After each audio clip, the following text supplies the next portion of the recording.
In the world called Yoram, dungeons and monsters are a common sight. Alongside them, there are powers and people with special abilities, capable of facing dangerous challenges. To handle this, there's an Explorer Association that manages its members and sends them on missions. Among them is a group known as the Seven Stars. This is one of the most respected explorer groups in Yoram, and one of its members is Nana, codenamed Bright Light, a battle-hardened warrior. She joined the group to help her brother, who had taken care of her all his life. Her childhood was rough, and she saw the explorer path as a chance to improve her life. However, for her brother and the protagonist of this story, his world is about to be shaken, and he will have to deal with something he never imagined. Our story begins with an intense battle. A young warrior faces off against giant insects in a dungeon, but she isn't doing too well. The insects have the numbers advantage, since they multiply when they start losing. With this numerical edge, they strike, and that makes the girl's job even harder than it already was. Suddenly, she's caught off guard, struck head-on by one of the insects, and so she crashes to the ground, nearly powerless. On the verge of passing out, she apologizes to her brother, because once she made a promise to him, but now she won't be able to keep it. Sometime later, on a calm day in the city, Ru, the girl's brother, walks home after doing some shopping.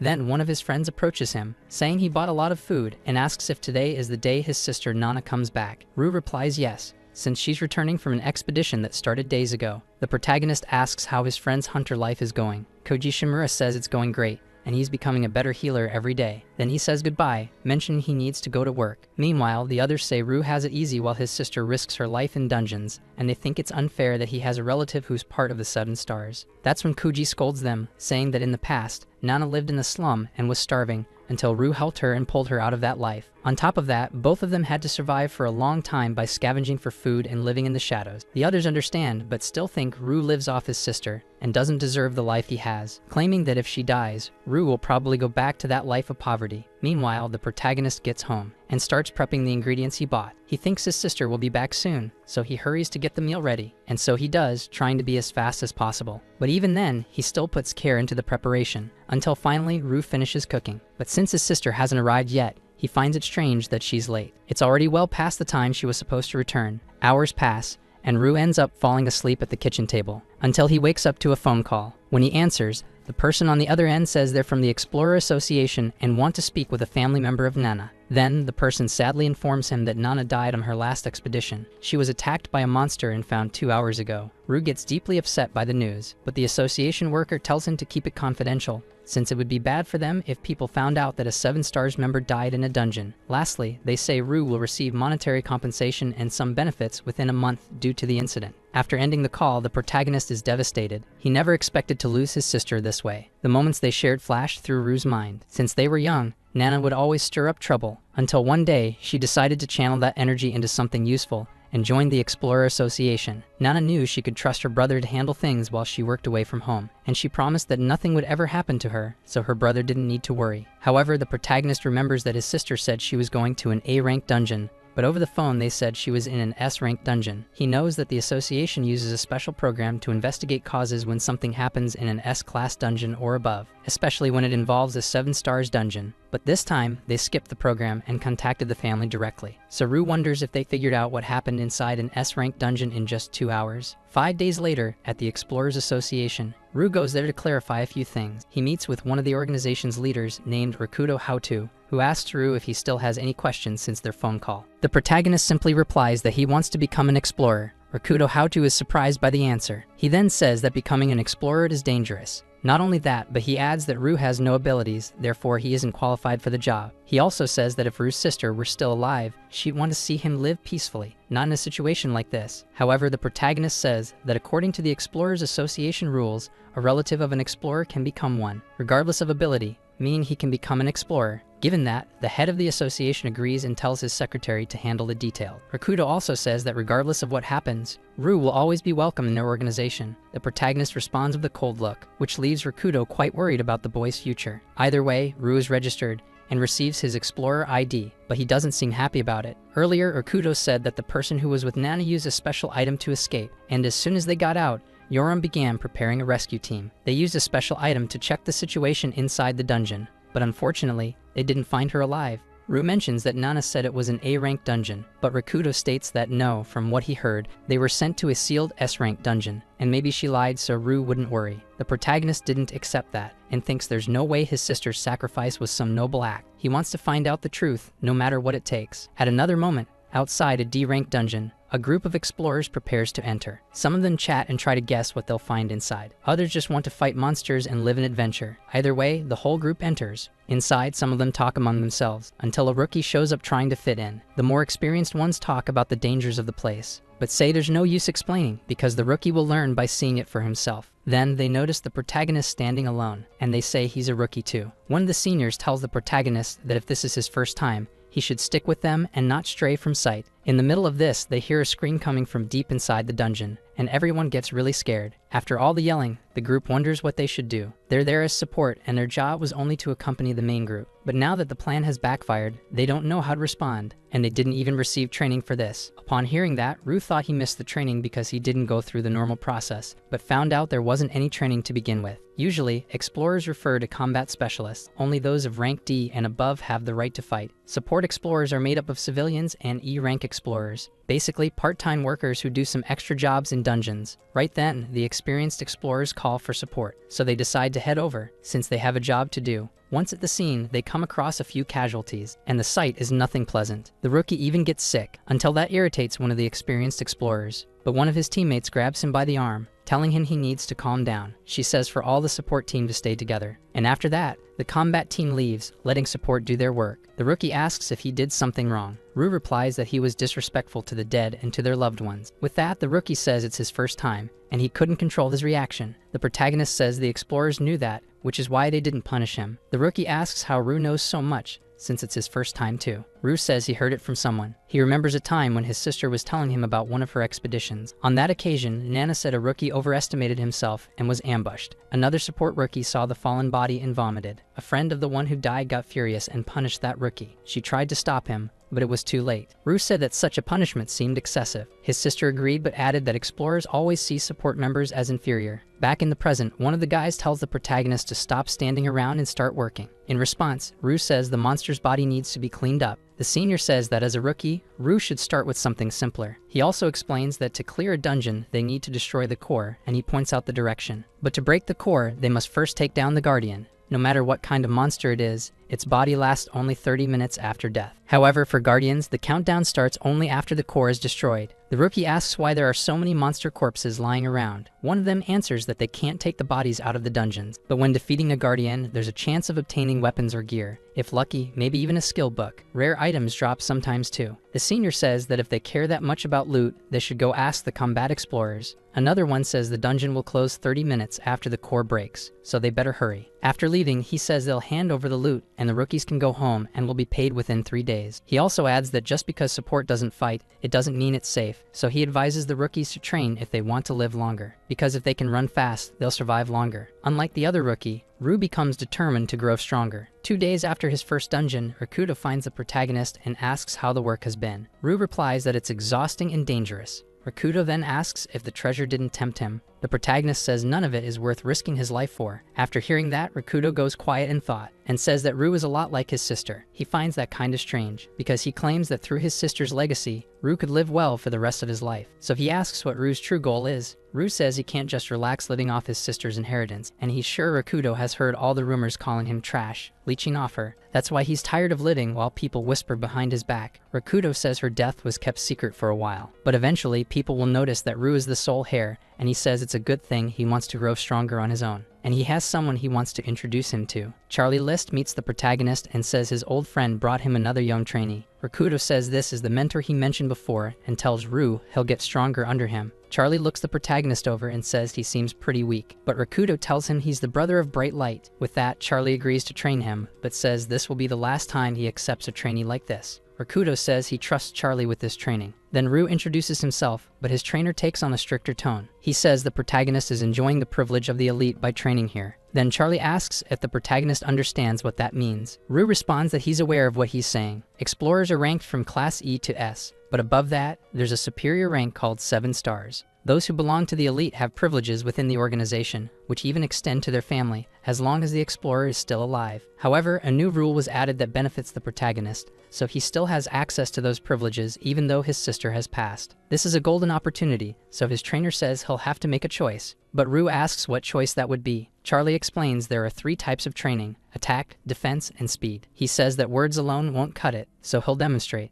After that, he uses a training dummy to demonstrate an attack. Then he does the same to show defense. And lastly, he demonstrates speed. With that done, he asks which one Rue prefers. The protagonist thinks it through and says he believes defense is the best option. At another time, in the middle of a park, the protagonist takes the opportunity to work out and goes for a run under the hot sun until he stops for a bit to rest. Since he's not used to it, he gets tired quickly and even wonders if this is really going to help him. Earlier, when he told his mentor he wanted to train in defense, Charlie praised his choice. He said his other students would pick attack in order to protect themselves, or would they choose speed to have more options for running or attacking? That's why they all died. Charlie says Rue can choose his own training routine, so he should make sure to strengthen his body. The protagonist asks if Charlie isn't going to train him. His mentor says it's useless if Rue runs out of breath after just a bit of running. He tells the protagonist to train on his own and gives him a deadline of 2 months. If he doesn't reach a minimum level, he won't care if he's the brother of Bright Light and will give up on him for good. Back to the present, Rue knows he can't give up, so he resumes running after his break. During the day, he trains his body, and at night he studies the enemy, using his computer to research as much information as possible. Rue wants to investigate more about his sister's death, so he intends to understand more about his enemy. He ends up realizing that mythical beasts are extremely powerful, and it's no wonder Nana was so stubborn about keeping him away from being an explorer and from dungeons. The next day, he resumes his routine. Some jealous people notice that Rue bought meat again, and not just that, they know he's been going to the rest station every day, a place for rich people, where they can heal their wounds and even recover from fatigue, and they don't understand how someone without even any abilities can live so well. For his part, the protagonist focuses on his training routine, and with each passing day, he stays strong. After the 2-month deadline, the protagonist shows satisfactory results, until one fine day he receives a visit from Mr. Koji, who's surprised to see the protagonist since he looks so different from the last time they saw each other. Koji praises the protagonist's training performance and says that for a moment he almost didn't recognize him. Then he asks Rue when his sister will return. He doesn't know about Nana's death, since Rue kept it secret at the association's request. Either way, he says that according to the association's people, she's on a mission abroad and won't return anytime soon. Rue tells his friend that they've known each other for a long time, so if he wants to ask something, there's no need to hesitate. Koji says Rue has been buying a lot of things lately, which is drawing attention, especially because many people can't even afford a piece of bread. And on top of that, he heard Rue has been going to the station every day. The protagonist asks if his friend thinks he's become a thief or something. Koji says that as long as Nan is around, that won't happen, but he heard that something bad happened to one of the 7 stars. Rue asks what that would be. His friend says he just overheard some high-ranking explorers talking. It seems the association wants to keep it secret, but there are people trying to find out what happened. With that, he tells Rue to be honest and asks again where Nana is. The protagonist says not to worry. After all, if something had happened to his sister, he wouldn't be able to live like this. Koji decides to trust his friend, because he knows the siblings have always taken care of each other, and apologizes for asking so many questions. Rue says he appreciates knowing his friend cares about him, and says he can stay for a snack, but Kuji says he'll leave it for next time, since he has something to take care of. After Kuji leaves the protagonist's house, Rue grabs his phone to make a call. The guy on the other end says he finally decided to call. Rue says he has something to ask. His contact says he called him 45 times over the past 2 months, and couldn't reach Rue. And now, out of nowhere, he decides to return the call, asking if this is about the 7 stars. Rue says yes, and asks what this person knows. The guy tells him to ask the association and says he'll only answer depending on Rue's attitude, but the protagonist hangs up the call. After that, he calls again, super pissed off. Rue says that if he says anything else weird, he'll ask his older sister. The man then says that one of the 7 stars is dead. He couldn't identify who it was. The association is desperately trying to cover it up,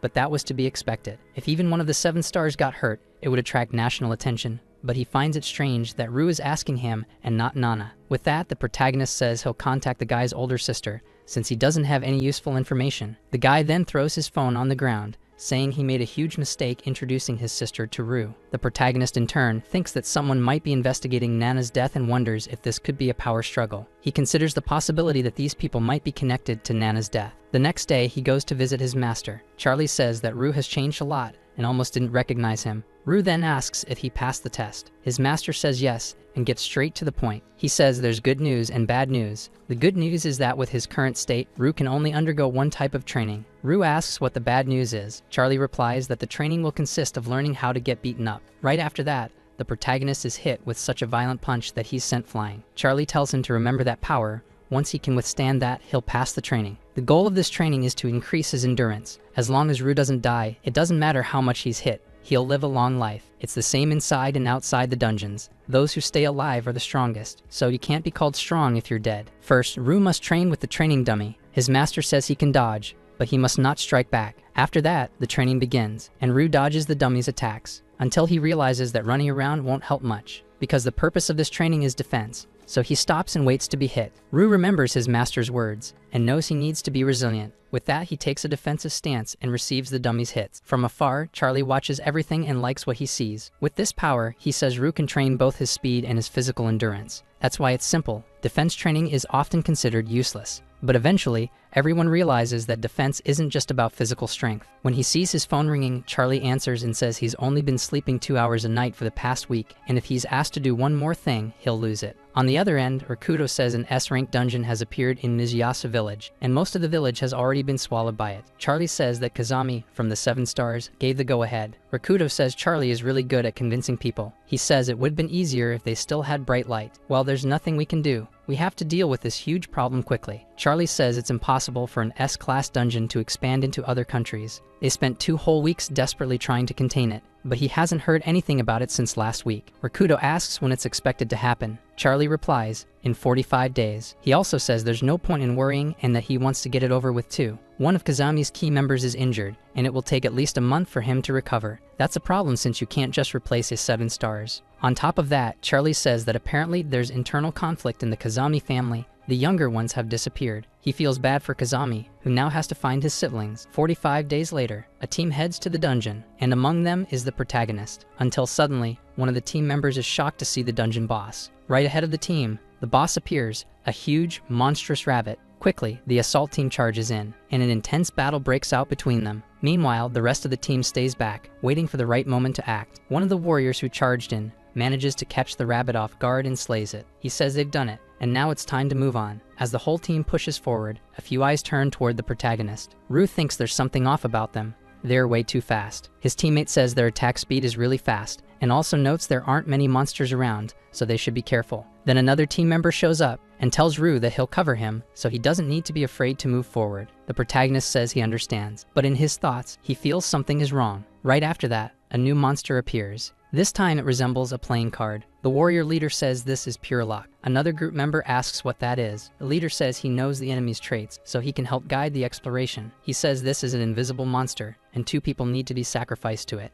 Rue then says that's why they brought 2 rookies with them. He remembers the day his sister complained about that too. Nana said the monster appeared and forced the group to vote on who would be sacrificed. She described the monster as looking like a card with a roulette. It made the group make a forced decision, which is why it's called the invisible monster. Rue understood that the monster was toying with people and asked if there was a countdown or something like that. His sister couldn't say, after all, everyone who saw it died. Her brother suggested that the monster must have forced people to fight each other, but Nana said some people didn't even seem surprised. Rue asked if at least the monster dropped a good item. She said no. So the brother asked what happened to the chosen one. Nana replied that the person chosen ended up being eliminated. Back to the present, the monster stands before the group and displays a screen with each of their faces. The protagonist's face ends up being highlighted because the older ones vote for him. As soon as the monster's countdown ends, it's time for it to collect the ones eliminated by the group. The creature gets excited and opens its mouth to devour them. The protagonist's teammate says there's no way to escape this, until Rue asks if he's just going to give up. The rookie says that monster is 3 times stronger than a guardian and doesn't believe he can defeat it. Suddenly, the protagonist throws the rookie out of the monster's sight. He knows the kid won't be able to fight, so he plans to face the monster alone. Rue says if the rookie wants to be a sacrifice, he should go alone, because Rue doesn't give up, no matter who his opponent is.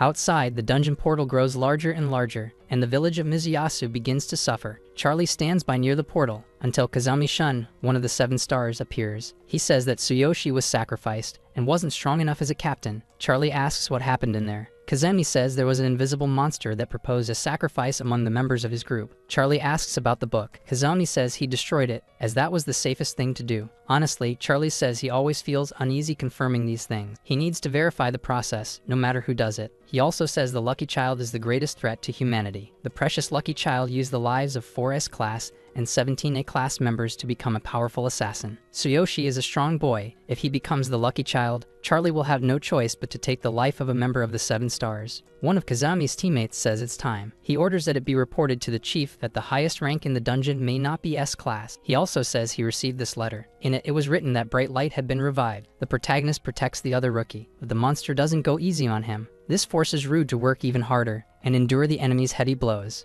In the process, he gets injured. The monster gives him no time to recover and soon attacks again at full force. Rue thinks this power is incredibly strong and must be 5 times stronger than a guardian. If he's not careful, he'll be eliminated quickly. In other words, the monster is toying with him, like a wild beast playing with its prey before devouring it. He realizes the enemy can extend its limbs easily, so fighting from a distance is a disadvantage. The monster hasn't moved its main body even once during the fight. Rue then wonders if its weakness is being unable to move. To test this hypothesis, he stands in front of the monster and tries to attack it up close. At first, he manages to strike, but in reality, his blow didn't hurt the monster. Quite the opposite, because the creature bit the protagonist's sword and broke it like it was nothing. After that, the monster grabbed Rue's leg and lifted him, taking him out of the fight. Next, it throws the protagonist to the ground, badly injuring Rue's back. The other rookie says there's no way to beat the monster, so he asks why the protagonist keeps fighting. At that point, Rue can't answer. Then the monster takes the chance to lift him again and is about to devour him for good. Rue stares straight at his end until he remembers his sister. In a moment they shared together. 4 years ago, they met in a cemetery because Kasumi Ikoma, a colleague of Nana, had perished trying to save his wife in a dungeon. They were a great couple and always took care of each other. Rue tried to comfort his sister, saying that it wasn't her fault. Nana was aware of that, but ever since her friend passed away, the job had become harder for her as she kept imagining what it would be like to lose her brother one day. That made her very anxious, even though Rue told her not to worry. Regardless, Nana promised she would do her best to keep her brother safe, because to her, there was no meaning in living without him around. She also said she knew about Rue's desire to become an explorer, but as long as she was alive, she wouldn't allow it. Rue told her not to worry because he wouldn't do it. Nana then asked if he didn't feel frustrated about that. Her brother said no, because the most important thing to him was her. Back in the present, the fallen rookie gathers courage and charges in, and before the protagonist could be devoured, he cuts off one of the monster's arms. Rue saw what the boy did, but that also put the rookie at risk, and right after that, he was struck by the monster. Being thrown far away as a result, the rookie falls unconscious due to the blow. The monster is now free to attack again. Then it bites Rue next, but the protagonist thinks he can't die yet. He needs to uncover the truth about what happened to his sister. To Rue, no matter what happens, he won't let anyone stand in his way. He doesn't want to lose in any way, so he decides to retaliate the only way he can, and bites the monster back. Because to Rue, his goal is bigger than his pain. As soon as he manages to strike the monster, the creature drops him to the ground. While the protagonist lies there, the monster begins to disintegrate. Apparently, what Rue did struck the monster's weak point. He couldn't believe it worked himself, since he hadn't expected to defeat such a strong creature with just a bite. Either way, he had already thought he was done for, until suddenly, Rue is healed. He notices a system screen has appeared before him, and in the window, a message is displayed, saying that due to the incident, a special healing item was automatically activated. Shocked by all this, Rue is speechless, until he decides to try interacting with the system and receive the healing offered to him. Some time later, the protagonist's system reveals that he has obtained a new skill called Extra Use. Rue says he found this on the day of the dungeon. He searched for more information, but hasn't found anything so far. The notification only alerts him about the skill and says nothing else, which leaves him even more confused. Then he receives a call from Kauji, who invites him to a new dungeon. As soon as he arrives, the protagonist meets his friend. Rue apologizes for the delay, but Kuji says they won't enter yet and need to talk. He asks if Rue is okay. He replies yes, but in his thoughts, the protagonist knows he only recovered so quickly thanks to the system. Kauji says a lot of people have been perishing in the dungeons lately, and tells Rue he needs a fixed team if he wants to enter combat as an explorer. But he says all the famous explorers already have their teams formed. Then the raid leader says it's time to enter, and Kuji tells the protagonist they can finish the conversation later. As soon as they enter the dungeon, they're surprised by the unusual scenery and wonder if something's wrong. Kauji says this is a resource-rich dungeon with a relatively low-risk boss, but it's not good to stand idle in the back. One of the explorers gets excited after finding a mushroom and claims it's his lucky day, but as soon as he smells the item, he faints right after. Kauji says it's not deadly, but collecting that item comes at a price. Then he apologizes for talking too much. Rue, in turn, says it's always good to learn more, so his friend says they can walk together until the end. While they explore the dungeon surroundings, Rue finds some strange items, and Kuji warns him about what he can and can't use. After that, the mission leader says the explorers have already taken care of the monsters, so she tells Kuji to handle the cleanup while she goes after food. Kauji then calls his people to start the cleanup work. Next, the protagonist sees one of the items vanish from his hand, and he doesn't understand how that happened. Amidst all this, he's left confused, but Kuji says they can't waste any more time. The group approaches a fallen monster. The leader tells the support team to take care of it, while they head out first. 20 minutes later, the support group is already in action. Meanwhile, the protagonist thinks this dungeon is quite different from the last one, because while the previous one had minerals, this one has only plants and organic items. Kauji says it's time to head back and asks if Rue already grabbed everything. He replies that he has, but just as he's about to leave, Rue trips on a rock, and while holding the items, falls to the ground in an embarrassing way. However, by accident, he touches the defeated monster. Somehow, this activates his ability without him noticing. With that, the monster's body vanishes from the spot, leaving the protagonist quite frightened. Kauji says they only have 1 minute left before the shift ends. Either way, he tells everyone to exit before time runs out. As soon as they leave the dungeon, Rue says he has something urgent to do and runs off. Kauji says it's fine and will transfer his payment soon. Once home, the protagonist checks his system and sees that it has an inventory. Soon he realizes that both the mushroom and the monster that disappeared ended up in there. That way, he understands that the ability he previously acquired allows him to store items in his inventory. With that, he concludes his luck has just changed, because if he uses this ability right, he'll be able to perform his tasks more efficiently. But he realizes he still doesn't have the strength to protect himself alone. So if someone else finds out about something this valuable, he plans to take advantage of it. So he starts thinking of a way to do that. Rue knows he's not strong enough to enter a dungeon alone, so his best chance is to stay in the back and touch fallen monsters after battles. But he knows that if he uses this ability in front of others, it will cause problems. So he concludes it's best to do it discreetly, though he knows that won't be easy. Then he thinks his friend Kauji can help, and he also thinks he can use this to repay Kauji. Far from there, in a wealthy area,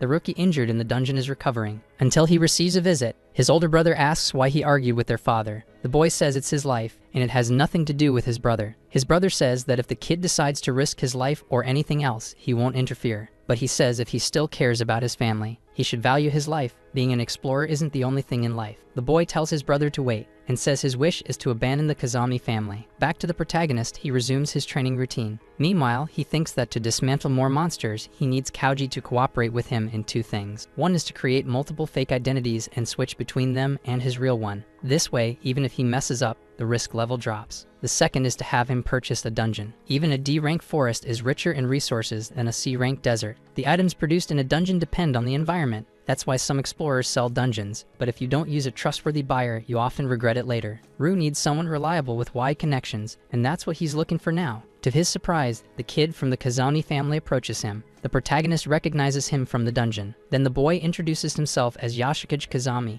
and says Rue saved him before. Now he asks if he can go on adventures with him. The protagonist is surprised by the request. Yashukage Kazami says he admires the way Rue faces enemies, and although he doesn't see himself as strong as him, he wants to help in future adventures. Rue thinks this must be some kind of prank, but Yashukage insists it's not, and that he searched everywhere for Rue because he wanted to join him in future dungeons. The protagonist says there's no reason for someone to follow him since he's not some skilled explorer. Rue thinks that technically, the boy helped him too, so they're even. And there's also the fact he doesn't like people who give up easily. So he tells the boy not to follow him and says he never wants to see him again. Yashukage Kazami begs Rue not to go and says he won't give up. Later on, the protagonist meets with Koji, and his friend says that although he tried many times, he couldn't find a dungeon. But apparently, the dungeon spawn patterns are changing, and Kuji says he worked hard to gather that info. Rue asks if dungeon appearances aren't supposed to be consistent. His friend replies that there's no such thing as something that never changes, and if this information is true, he's not sure whether it's good or bad for humanity. Then Yashukage appears, and Kuji asks if he still hasn't given up after following Rue for nearly a month. The protagonist says he went into a dungeon with that kid once, and ever since, he's been following him around. So he walks up to Yashukage and says that just because they worked together in the past doesn't mean they have to keep doing so forever. Yashukage says he truly wants to help Rue become stronger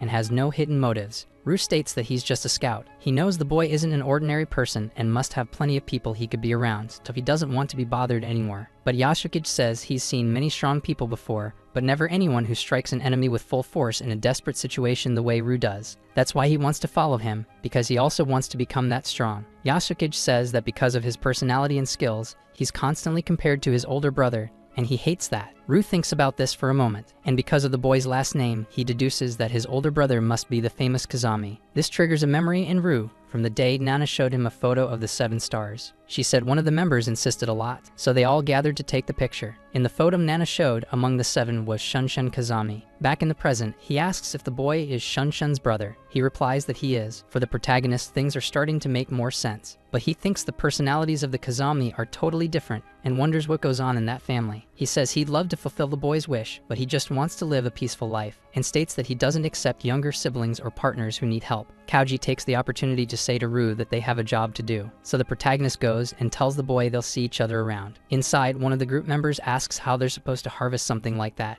and says that today is his daughter's birthday, so he needs to leave early. Ru says there's nothing wrong with that, and tells him he can go ahead and return first. He'll take care of the rest. So the man agrees and says that to thank him, he'll buy him a meal next time. The protagonist thinks that last time he only got common materials, so he's counting on this one to earn something good. Now that he's alone, he takes the opportunity to store the items in his inventory. Then he receives an alert from his system saying that Bronze Body has been acquired, and this ability can increase the physical durability of an item. Ru thinks that if he combines that with his defense art, his physical durability will be even greater. After that, one of the men returns and asks what Ru is doing. He says he didn't have time to clean everything, but there's no monster body there anymore. So he asks Ru where the monster that was there went. Caught off guard, the protagonist tries to play dumb, but the other worker doesn't buy it, shows his watch to say he knows how to tell time, and demands an explanation. Ru thinks, what kind of excuse exists for a monster disappearing before it was supposed to? He wonders if there's anything he could say to convince him, but even if the worker believed him, he still wouldn't be satisfied. So he says he also just got there and has no idea what's going on,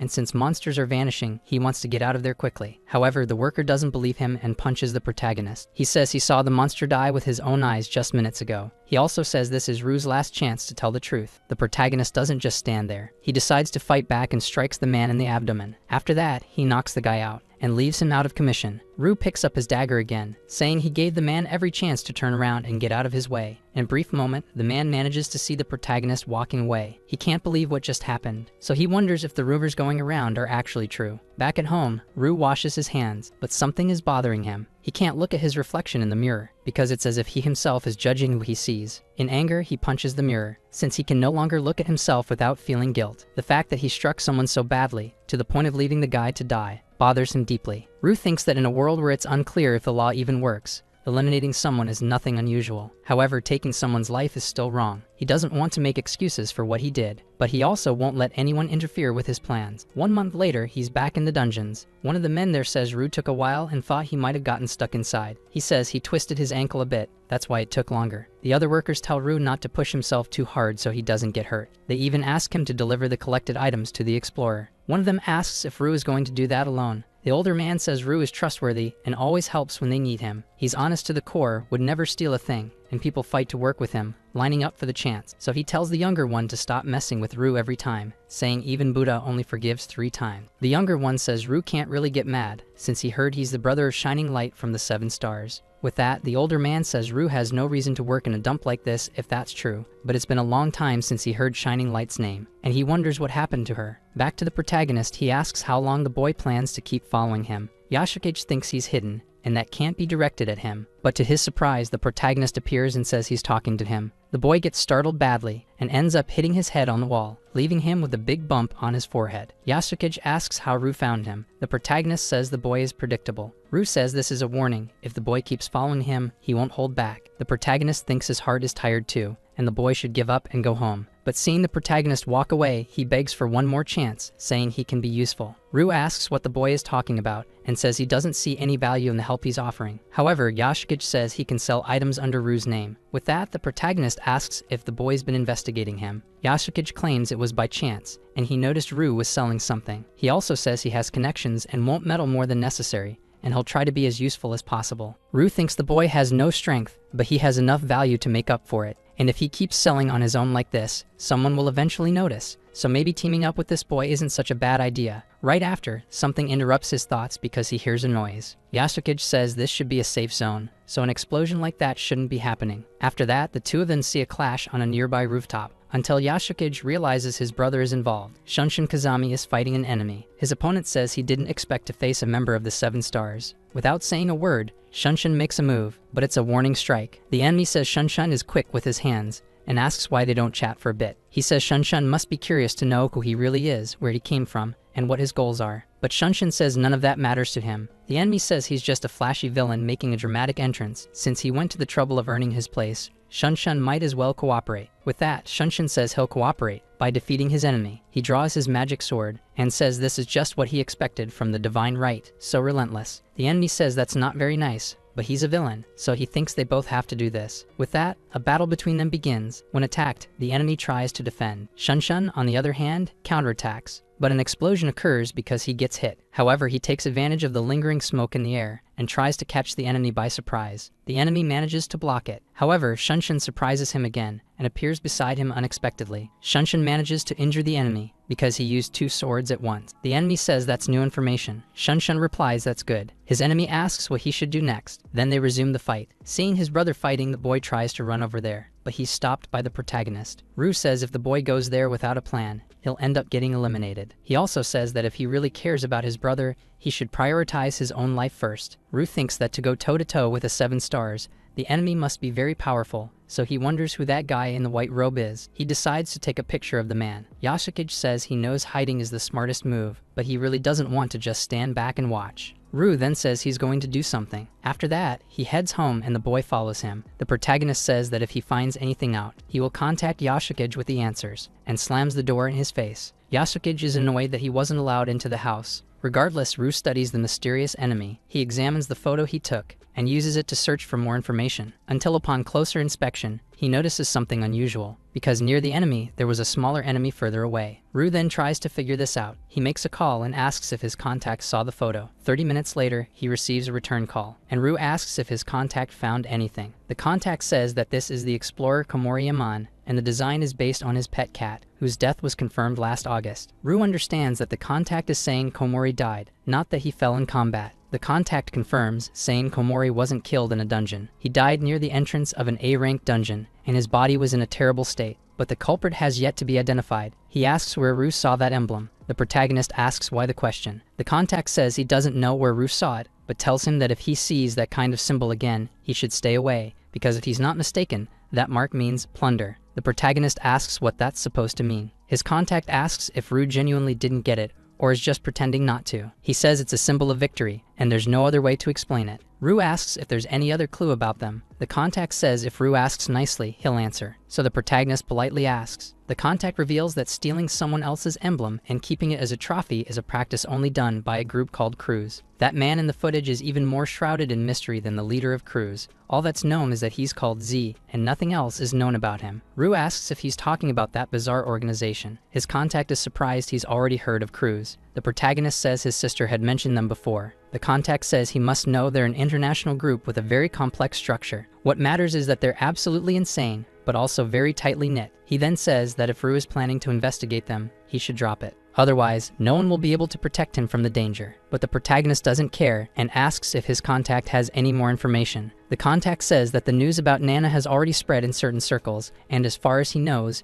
it will probably go public soon. Rue asks where he heard that. The contact replies that it's the Daisy Trading Company. He also says they deal in information but aren't shady enough to sell that kind of thing, which is why he asked the president to reveal the details. Rue says he needs his contact to keep collecting information about the unique collectible trophy, just enough to avoid getting hurt, and states that if the news about Nana spreads, he'll have to move. His contact says Rue is surprisingly calm about all this. The protagonist hangs up before he can finish. Rue thinks that he started preparing the moment he suspected Kauji had leaked Nana's death, and didn't expect the association to fully cover it up. He's just glad they weren't using Nana as bait for profit, because that would have changed his plans. The next day, he returns to his routine, and goes to his master's gym to train with the training dummies. Rue is making steady progress, and is even fighting more than one opponent now. After finishing his daily session, Charlie shows up and praises his performance, and he thanks his master for the appreciation. Rue thinks the system improvements were pretty obvious, but his master says he's only been around a few times anyway. Normally, someone with Rue's body type, no matter how talented,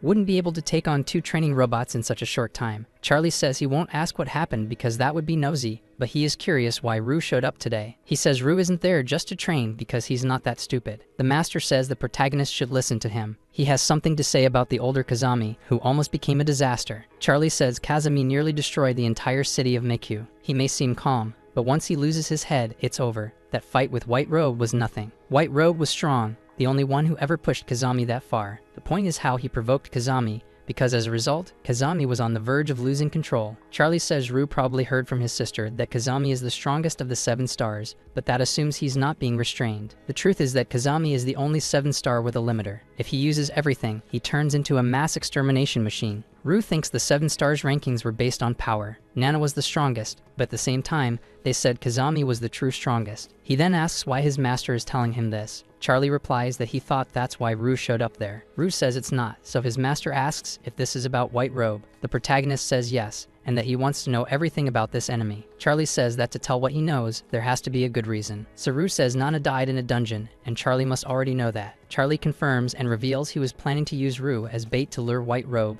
but now says he should pull back, and the protagonist says he already knew that, and also knows Charlie is scheming to keep him in the dark. His master says he could tell Rue what he wants, but warns that this path has no return, and along it lies only misery, which goes against his sister's wishes. He reveals that White Robe is a member of a completely unknown new group. Saints and the 7 stars are now being forced to choose a new member. Rue asks why bring in a rookie all of a sudden. Is it because of the Saint? Charlie says yes. He doesn't know the Saint's full history, but the objective is clear. Rue asks if he's targeting all Seekers or just the 7 stars. His master says that even if the enemy eliminates all the Seekers, he'll still have to face the 7 stars. On the other hand, if he eliminates the 7, the rest becomes easier. Rue says they don't know the enemy's past, but they do know his codename, and that's strange. But his master says villains love to give themselves titles like that. The protagonist asks if there's some sort of cult that worships a dark god. Charlie says there are pretty much always fools like that in every era. Rue asks if anyone chose to worship Shining Light. His master says Rue must be wondering, if there's a saint-level threat out there, is it really necessary to find a replacement for her so soon? He says he worries about his student and doesn't want him to break down. The protagonist says that to him, Nana isn't Shining Light, member of the 7 stars, but rather his younger sister. Charlie says that's exactly what he'd expect from his student. Way better than some brocon.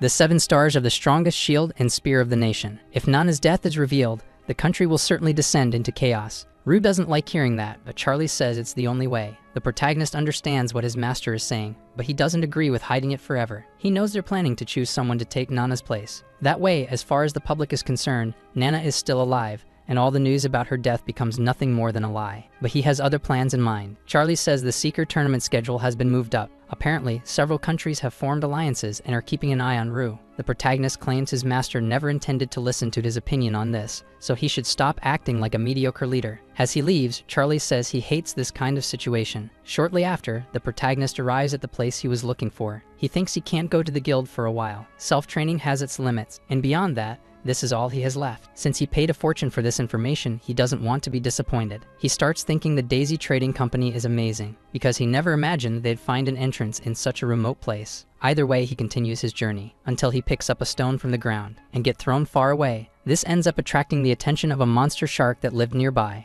Rue was planning to use this place for training, but now that he discovered this monster, he realizes it won't work, so he walks over the rocks, trying to avoid touching the water. But in the middle of that, the shark tries to attack him. The protagonist manages to dodge the ambush, and thinks this kind of thing doesn't happen every day. To make things worse, several other sharks appear, as if one wasn't trouble enough. Rue finds himself surrounded by all of them, until one of the sharks approaches and he pushes it away with a punch. After getting away from the water, he gives thanks that amphibians don't appear in E-rank dungeons, otherwise there'd be no way to handle so many. However, Rue celebrates too soon. Because the monster sharks leave the water and are able to walk on land, he's completely caught off guard, and immediately tries to find a way out of this. Sometime later, he takes a break and sits on the ground. In a way, he's thankful the fight was on land, because if he had been dragged into the water, he wouldn't have survived. He takes the opportunity to send the defeated monsters into his inventory. And not only that, he also collects the rewards for the kills. According to what people say, aquatic monster pearls are good for the skin, but Rue asks who would use something so disgusting. Getting 2 pearls from all those monsters isn't too bad,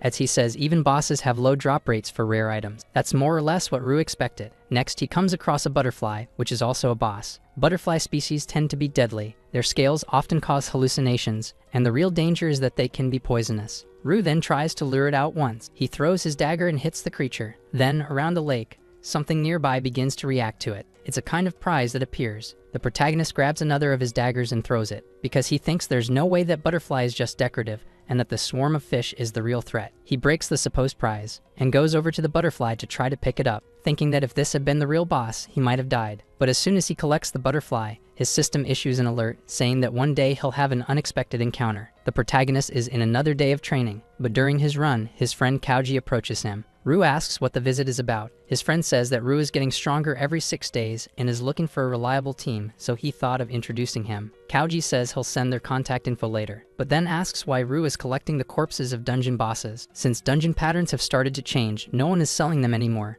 to destroy more corpses. Rue had been asking Kauji for information about it. His friend says he's been a huge help with the intel provided, so at the very least he wants to know what Rue's current connection to Nana is. He says he's heard rumors that something bad happened to Nana, but apparently the case was silenced to avoid panic. Rue says the guild will handle it quickly, and besides, Nana said her mission would be over soon. When she comes back, Rue says the three of them will eat together. Leaving that behind, Kuji asks what Rue has been up to. He replies that he's been training a lot. However, he leaves out an important detail, that this training has actually been happening inside the dungeons. Kauji only knows half the story, but says that based on Rue's condition, his training is paying off since he looks stronger. Then he says goodbye and tells him he'll see him later. In turn, the protagonist wonders if, by any chance, he had been stronger, could he have undone what happened to his sister? Either way, he goes back home and runs into Yashukage again. The boy says he's been waiting for Rue for the past 10 days, but as soon as the protagonist enters his house, he tells Yashukage he can leave now. Yashukage, however, never loses hope, and the protagonist asks if he's always this friendly with everyone. Rue says he was thinking about the boy's suggestion, that they go into a dungeon together, but he says he'll have to decline, claiming he's not as strong as the boy thinks, and if he doesn't understand that, there's no point in talking. Rue states he's not necessarily a reliable ally. What matters is whether the boy can handle it. Yashukage then asks how exactly they're supposed to cooperate. The protagonist says he needs the boy to sell something over a long period,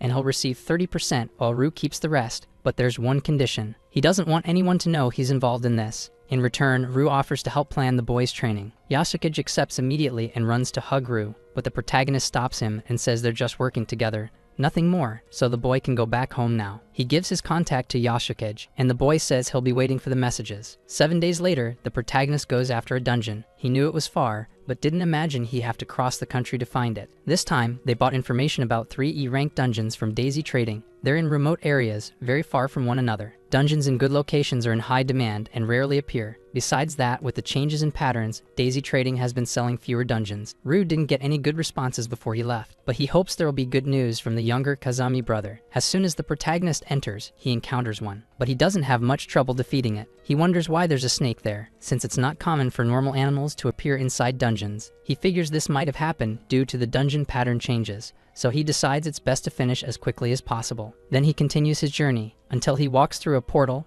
and finds himself in a place very similar to the real world, but the feeling inside is different. Then Rue is attacked from behind. Shortly after, some snake monsters come at him. He uses his dagger to fight, and also uses hand-to-hand combat. He even throws one of the snakes far away, but he decides to retreat as the number of monsters keeps growing. After running into the woods, the protagonist looks back and sees that the monsters gave up chasing him, so he decides to move forward, hoping the materials he'll find are worth the effort. However, as soon as he enters a cave, he comes across a person, and wonders if that's a humanoid monster. That type of monster is very rare. They're usually stronger and smarter than the others. Details are unknown, since everyone who encountered one perished. Then the creature spots the protagonist and asks if they've met before. Rue wonders what that means, and since he didn't get any notification from his system, he considers the possibility that this creature isn't a monster. He's unsure since his sister once mentioned monsters that ask questions. Their strength changes depending on the answer. Get it wrong and they grow stronger. Get it right and they weaken. The elf, in turn, says he wants to watch all 4 of these movies but can only choose one,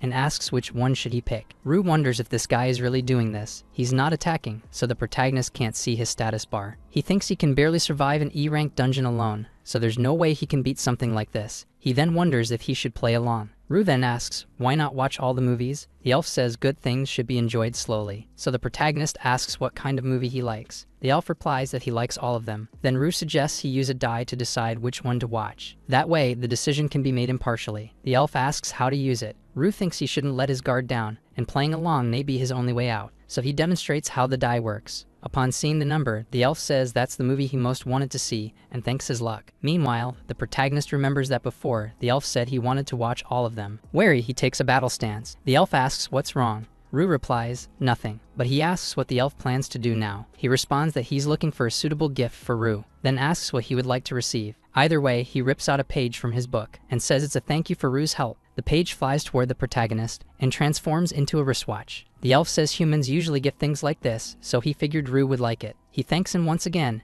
and says he hopes to meet the protagonist again in the future. Rue is confused. He's never heard of a monster giving a gift to an explorer. Anyway, he's able to analyze the watch through his system, and there's no doubt about it, because the elf is the most dangerous humanoid Rue has ever seen. But everything he said sounded so genuine, and he even handed over a rare item like it was nothing.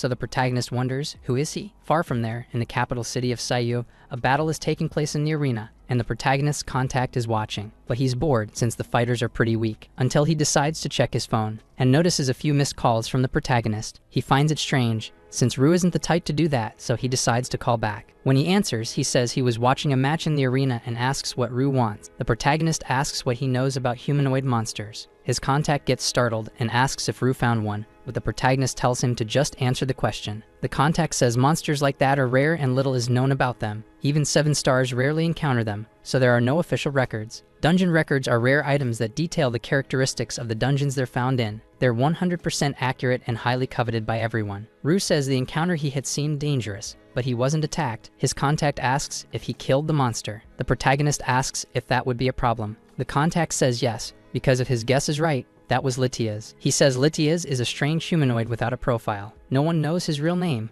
but it is known that he gives rare items to those who find him. 5 years ago, someone met him and received an item that could stop time for 3 seconds. Rue asks why that information never went public. The contact gets distracted by some rookies and asks why they're acting so wild. Rue says they're competitors in the adventurer tournament, so his contact asks if he knows anything about that. He says he does, but asks who's organizing it all. As they talk, he tries using the watch and notices that just like in a game, it seems to decide numbers on its own. His contact says he doesn't know who's organizing it, just that the 7 stars are present. Rue asks if all 7 are there. The contact says no, only KU Fishell and Tenki North. He says Fishell is about to explode and claims that if he had to choose from that group of weaklings, he'd be pissed too. He then says he has to stop Fishell before he blows up. After hanging up the call with the protagonist, the contact thinks that normally they don't spread info about Latias because they don't want people to get the wrong idea. He ended up forgetting to mention that to Rue, but figures he'll be fine. Elsewhere, at the Adventurer Association headquarters, Charlie ends a call and says he'll take care of everything later. Then he asks about the person he's waiting for. Jugasaki Kai, president of the Adventurer Association, says that Charlie needs to be more patient. Charlie says he's been waiting for hours already and claims that it must be good for Fishell, since he's always late. Fishell says that's not true, and he only showed up late because he was busy with other things. Then Kay says he needs 2 things. First, he wants Fishell to select the participants, and as for Charlie, he wants him to investigate something, but both end up refusing the request. Kai asks why they don't want to help. Fishell says training those weaklings is a bad idea. They'll probably get eliminated, although he still thinks it's more honorable than losing in that tournament. The old man asks about Charlie then. He replies that he doesn't have the time or investigative skills. He just wants to go home. Kai sees a notification on his phone and says everything's ready. They have 3 days to complete the task. He states that this is an order. Unhappy, Fishell says only the alpha should be giving orders. The old man says kids don't know how to behave. Charlie, in turn, says that if he's forced to train bad students, it'll be worse for everyone. He asks if there's any specific reason for all this. Kai says he's curious about something and asks who Charlie gave the information about Latias to.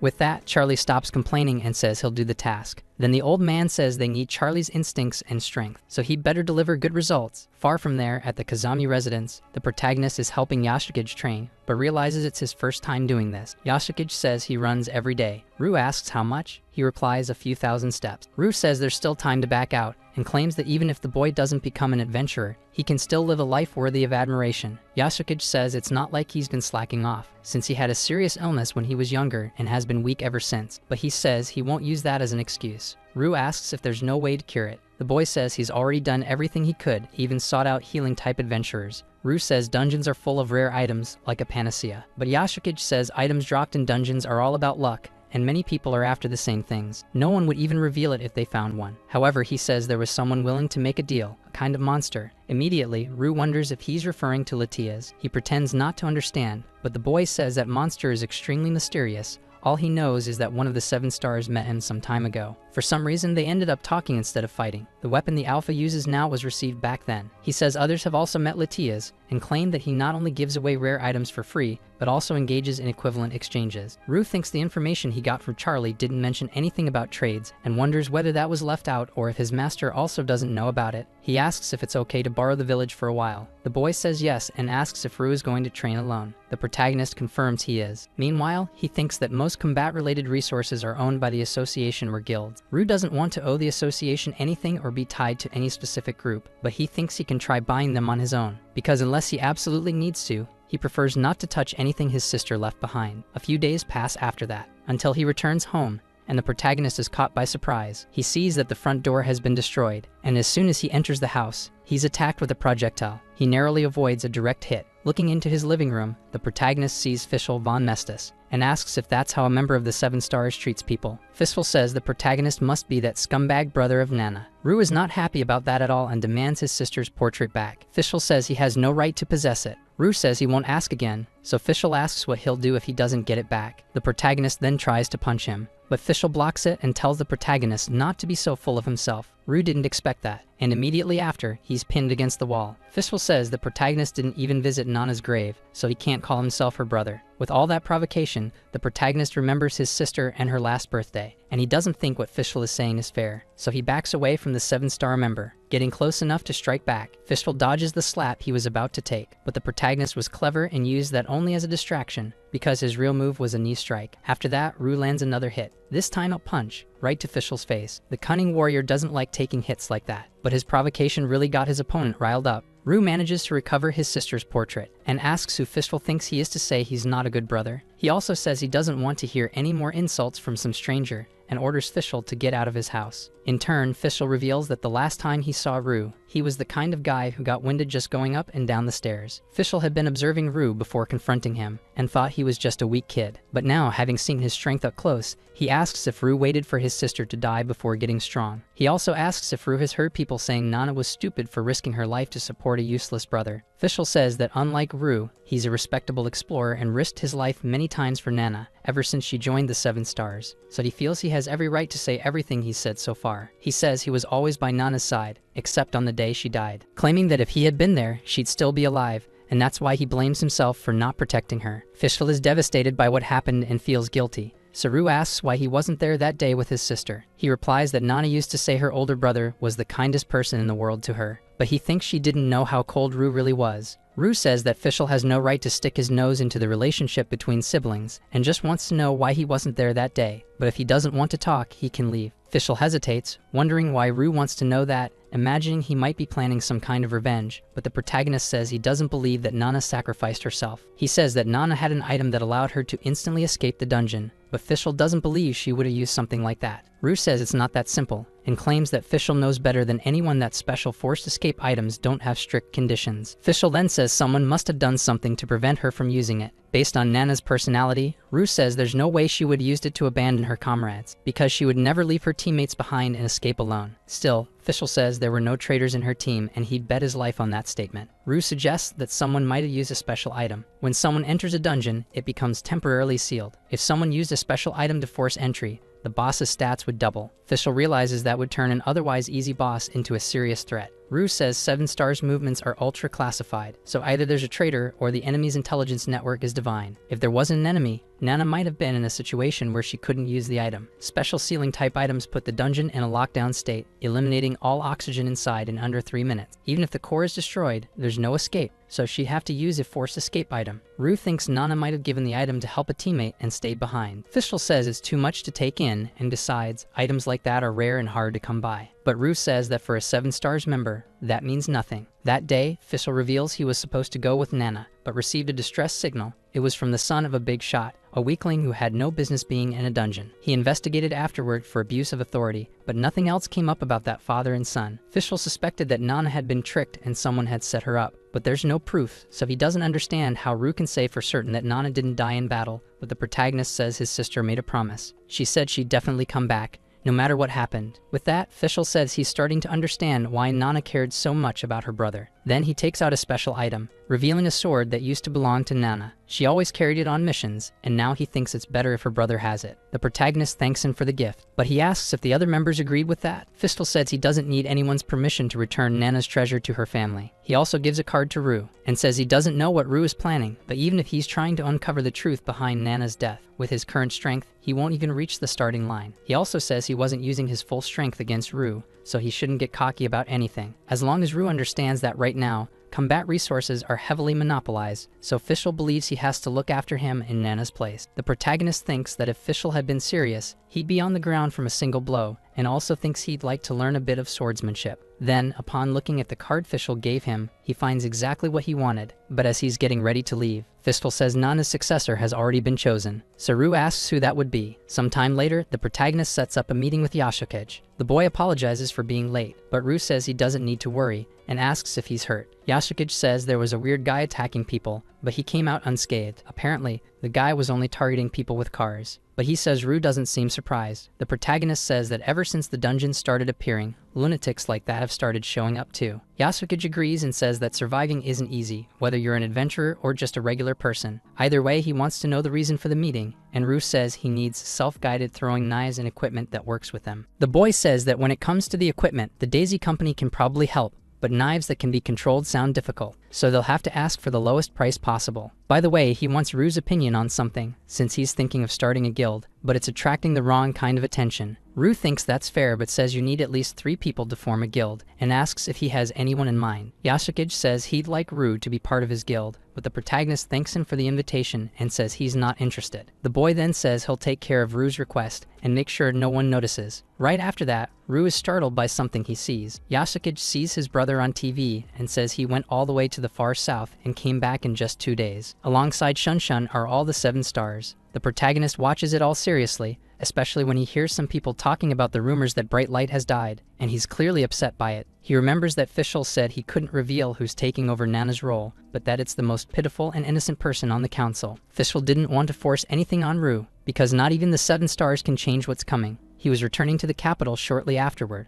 and said Rue would find out through the news, and if that frustrated him, Fishell advised that he get stronger, strong enough to stand alongside the 7 stars. Otherwise, he'd be left desperate once more by his own helplessness. Back in the present, Yashukage tells Rue not to let the rumors get to him, since there are always people talking nonsense. The protagonist says he's fine, but wants to know how the boy's training is going. Yashukage is caught off guard and didn't expect to be asked that now, so he tries to dodge the question. The protagonist says he's leaving because he has something to take care of and will contact him soon. With that, Yashukage says Rue is pretty cold, but thinks he'd be the same if he heard people talking badly about his own brother. At another time, the protagonist goes to the Fuwa fencing dojo, until others start watching him train, and mock him for not training with an instructor. But they know Rue is strong, even if they don't understand his training method. Soon after, Master Komoda appears, asking if Rue is done. The protagonist says yes, and is happy to see the master again. Komoda says that until now, Rue has only done basic movements for 2 straight weeks, but Rue replies that the master himself taught him that to become strong, one must master the basics. Then, Komoda says Rue can keep focusing on the basics or start real sword training,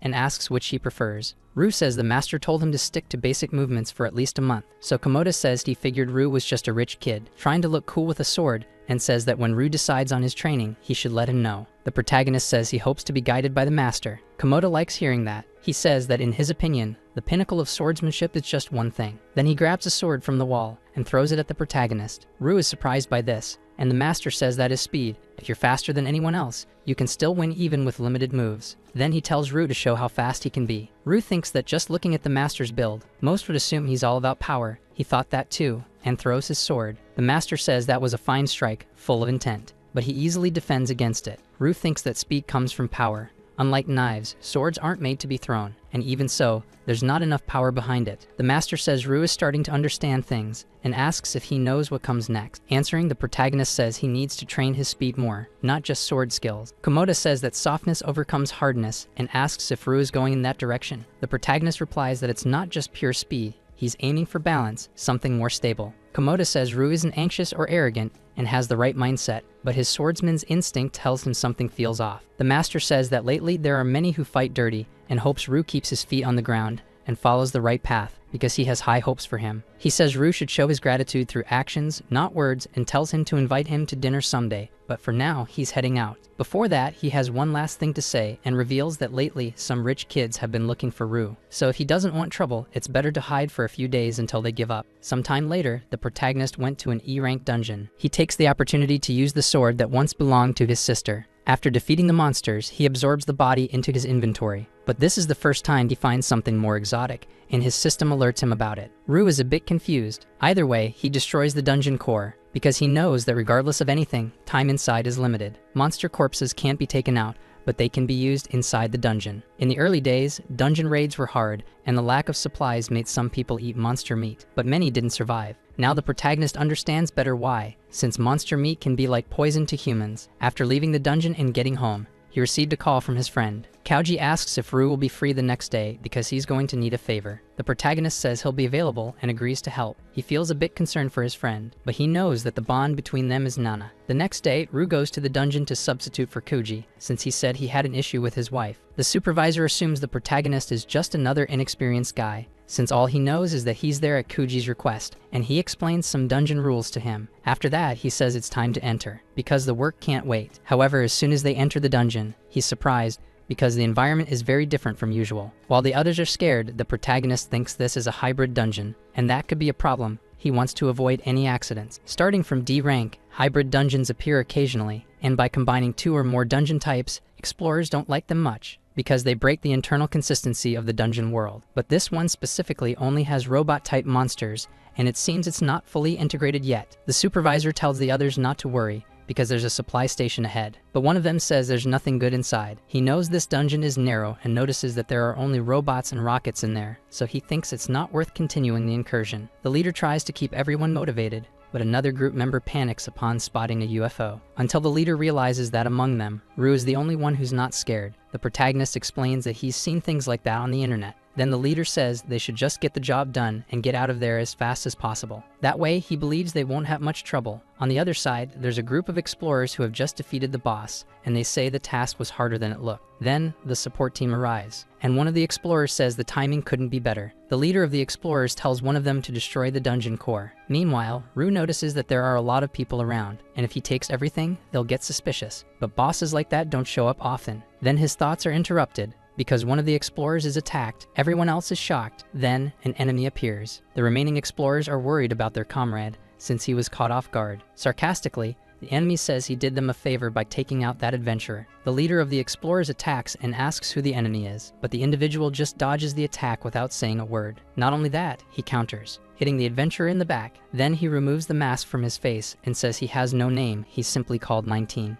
Then one of the explorers asks if he's from the abyss. 19 simply compliments the adventurer's perception. The one in charge of the support team says he'll hold off the enemy and tells the others to find and destroy the core because that's the only way. Besides that, he wants to protect Rue because he promised Kauji he would. So if he dies, he won't be able to face Kauji again. Rue asks why the supervisor is doing this. He replies that a true leader cares about his team. After taking out all the explorers, 19 says he hasn't forgotten about the others. The supervisor says he'll take care of it, and the enemy praises his bravery, but says it won't help. Then the enemy attacks with full force. But before the supervisor can be hit, Rue manages to block the enemy's attack and steps in front of the supervisor. 19 then says that even in a pile of trash, sometimes there's something decent. The protagonist tells the supervisor to get everyone out of there. In turn, 19 wants to know if he's done saying his last words, since he says the protagonist is the clean fighting type, unlike him, a villain. Rue wonders if the opponent is from the Abyss, and 19 affirms that he's already introduced himself. The protagonist thinks the Abyss is entirely made up of ruthless scum.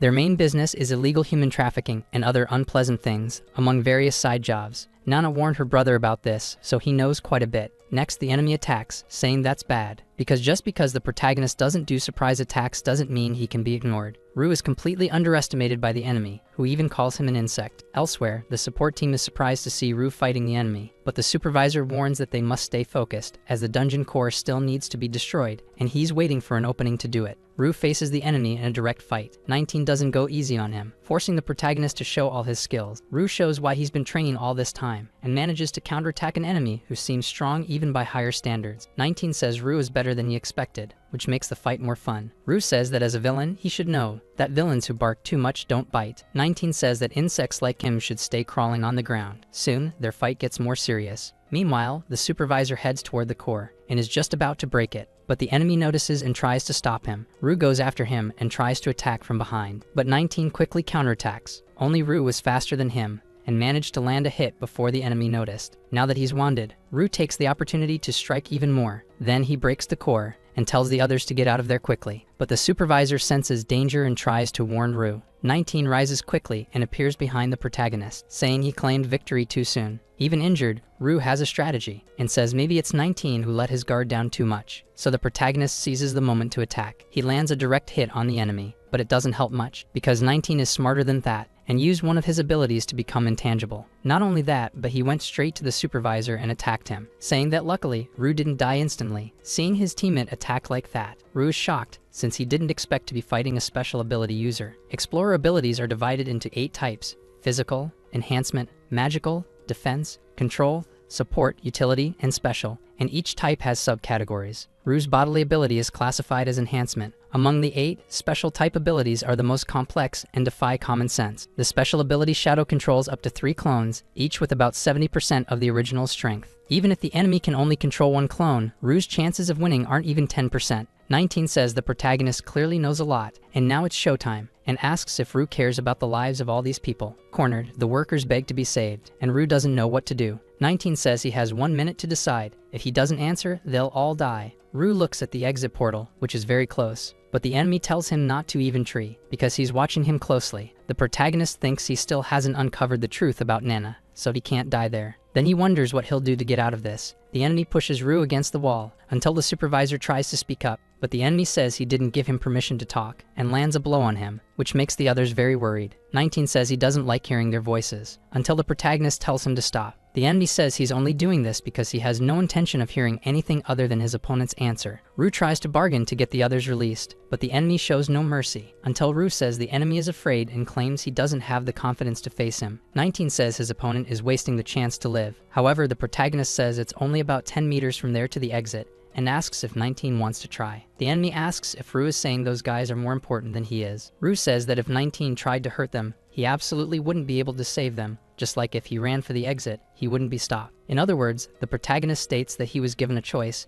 and to begin with, the enemy never intended to let them go. Besides, there are still the copies. With that, the enemy tells the others to get out of there, because he'll fight Rue alone. The protagonist then sees the companions heading for the exit, and one of them tells Rue to come back home alive. As soon as they leave, the enemy charges toward the protagonist. He waits until the very last second, and quickly dodges the attacks. With that, he manages to strike one of the copies, until another one gets close. Rue is fighting all of them at the same time, and because of that, he ends up overwhelmed. He's hit and thrown far away, but he knows he can't give up. Then, before being struck again, he dodges. But another copy of the enemy was already expecting him to do that. Even so, the protagonist dodges once again, and the copies keep surrounding him. Rue then decides to focus on one at a time. In turn, the enemy asks if that's all he's got. Rue attacks one of the copies, but the real enemy appears behind him and catches him by surprise, wounding Rue badly in the back with a sword strike, and then pummeling him in close combat. Because of the injury, the protagonist loses his strength and can barely get up from the ground. The enemy's copies approach him. 19 says it's been a while since someone pissed him off this much. That's why he intends to give Rue the punishment he deserves. Then he takes advantage of the protagonist's vulnerable state and says he'll give him one more chance, stating that if he can reach the portal, he'll let him go. The protagonist thinks that he needs to stay alive, because the truth about his sister must be uncovered. However, the enemy attacks cowardly and laughs while doing it, saying there's no way for Rue to escape this suffering. The protagonist wants more than anything to reach his goal, and at this point, he can barely think straight. Sarcastically, the enemy congratulates him for still being able to move, until something surprises him. A girl says to 19 not to block the way because she needs to go home. The enemy says he thought he had eliminated all the bugs, but the girl says she's not a bug and just wants to go home. Then 19 says he'll only move if he's defeated. The girl then asks, "Is that all?" He confirms and says that if she defeats him, then she can go home. In that case, the girl says he's very annoying and that she doesn't like people like that. 19 starts laughing at the situation, but that was his final act in life, since he got exactly what he asked for. Upon seeing this, the protagonist is shocked by the situation. The girl then approaches him and asks if he's also going to get in her way. Rue gets up and says he won't stand in her way. She looks at him with suspicion and asks why he isn't moving. The protagonist thanks her for the help and wants to know her name. The girl says she wasn't trying to help him, but says her name is Kanatsu,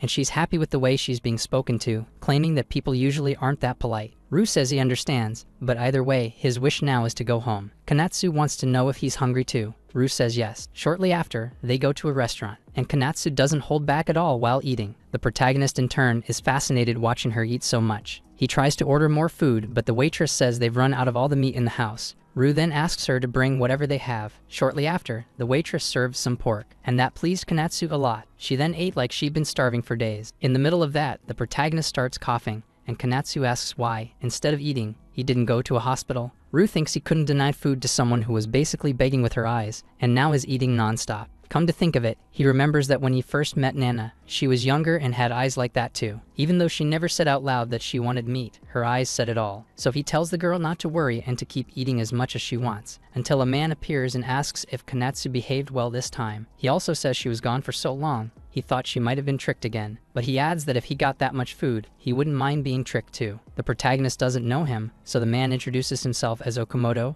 a Kyuka affiliate. Rue wonders if he's talking about that strange private organization, the Explorer Association? Either way, he says that if Okamoto wants, he can join them for a meal. Without hesitation, he accepts and sits at the table. The girl asks if he's not thinking about eating her meat. Okamoto says they can all eat together, and if it runs out, this good man will just order more. So the protagonist orders more food and is grateful he has money. After they've eaten plenty at the protagonist's expense, Okamoto says it's been a while since he ate that much, and only now does he think to ask for his name. The protagonist introduces himself formally. Then Okamoto is shocked to hear Rue's name. Rue wants to know how he knows him. The guy says he's Nana Yuka's brother and claims Rue is famous everywhere. The protagonist doesn't know how he knows his sister. He says he always saw her on TV, and there's no one who doesn't know her. Seeing the girl dozing off, he says it's late and he needs to take her home. He invites Rue to come along, but the protagonist says no, as he has to return to his own place. Okamoto says having some level of caution is necessary, but if it's too much, Rue will end up becoming a lone wolf. He also says he's not going to snoop around weirdly, and Rue can feel free to follow him to his place if he wants. So the protagonist goes with him,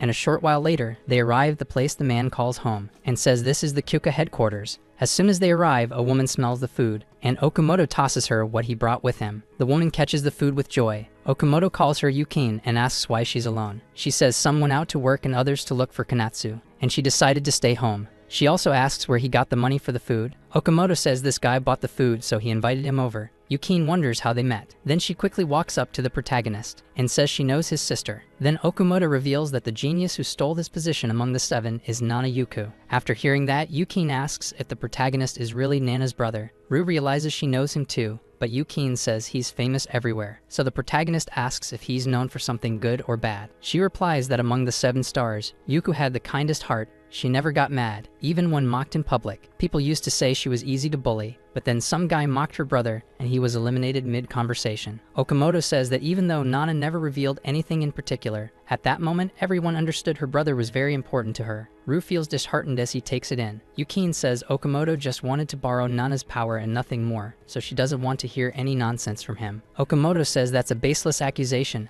and that he just provided information, though he admits her cautiousness is impressive. Yukine says it's surprising because Nana used to say her brother was a kind person, but the feeling now is completely different from what she described. Okamoto says that when he met Rue, he realized he's cautious, always looking for an opening to strike. That's the vibe he gives. The protagonist says that's enough, and he doesn't want to hear anything more about himself. Yukine says she's just sticking to the facts, and tells Rue he should ask himself why Nana was so strong, because her strength wasn't just about kindness or power. Rue thanks her for the advice but says he's leaving. She asks if he's not going to treat his wounds first. He says no, he'll handle it himself. After he leaves, both of them feel guilty for upsetting the protagonist. Okamoto says Rue is acting a little foolish, so he tried to cheer him up. Yukine says she's only lazy when it comes to thinking, but that doesn't mean she's stupid. She says prices have been constantly rising lately, and asks when was the last time Konatsu ate until she was full. With that, Okamoto says she should hold back while driving, but Yukine replies that it'd be a problem if he got in a bad mood. Okamoto says that guy, all covered in wounds, fed Konatsu, and he even thought the guy was luring her with meat to exploit her ability. But he was wrong. He truly just treated her kindly,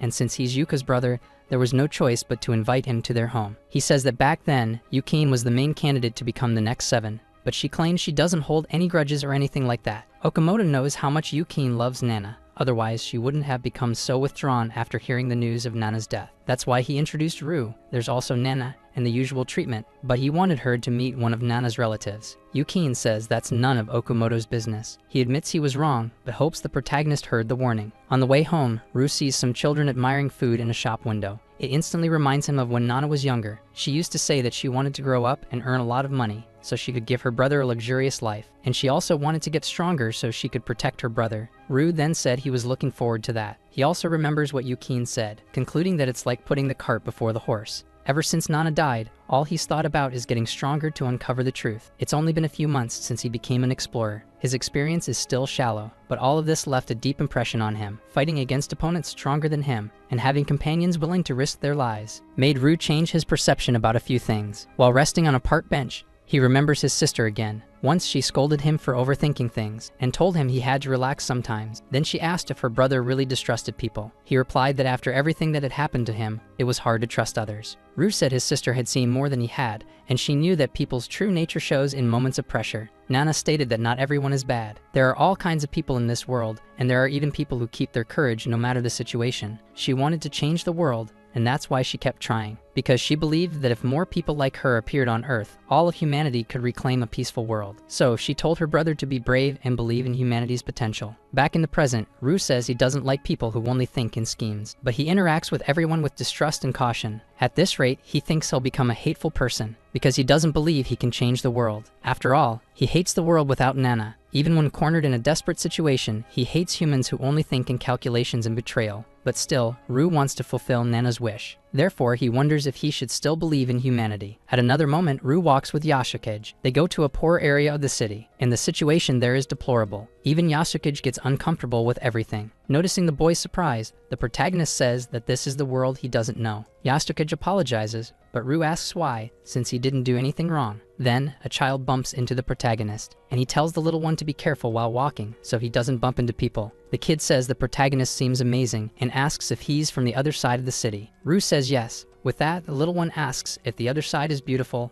and if there's a lot of food there. He says yes, so the boy wants to know if one day he'll be cool like the protagonist, because his mom told him that at 15, he'll go to the other side. Rue says the boy will make it. Then the boy says his mom is calling, and he has to go. The protagonist says goodbye to him, and tells Yashukage that none of this is his fault. But now they need to keep going. Sometime later, they arrive at their destination. Rue says that apparently this is the place. As soon as Yashukage looks to the other side, he sees a scene he never imagined before, and says that this place looks like hell. Yashukage asks why those people are confined, and why there's no one taking care of them, until the protagonist tells him to step back. The boy gets extremely frightened. On the other side, the people beg for food. Rue asks who they think they're dealing with. The old man says he assumes they're from the Seven Stars or the Explorer Association, but the protagonist says that's not the case. They step away, and Yashukage asks why Rue brought him there. The protagonist asks what he thought after witnessing all that. Yashukage says he never imagined a place like that existed. He says he didn't think the world was perfect, but the details were unknown to him until now, and thanks to Rue, he learned a little more about the world. Rue says this is the place where Nana used to live. The association would never allow this place to fall into ruin, and before Nana became one of the seven, it wasn't like this. He says Yashukage is naive, but not at fault. The truth is that Rue knows the real state of this world better than him, but he never cared about it. Rue says this country is divided into 4 areas,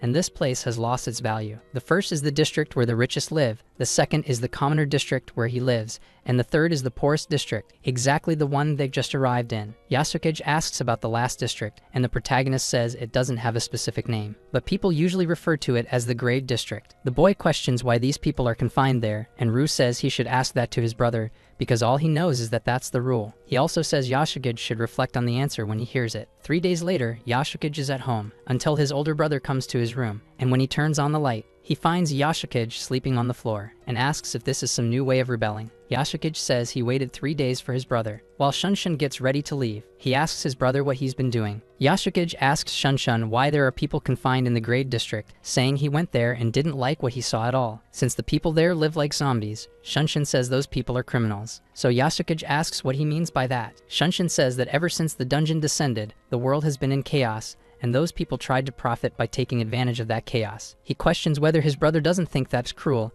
and asks how many people he thinks died because of those prisoners. Then he says that in the city of Muku alone, there were 3,000 victims, including over 1,000 deaths, and there are many poor people living right next to them, who no one helps. So he says they might be locked behind iron gates, or maybe they're just struggling to live their own lives. Finally, Shanhan states that the residents of the poor district hate those prisoners more than anyone else. Our video ends here. If you enjoyed it, please like and subscribe to the channel. Until next time, bye bye.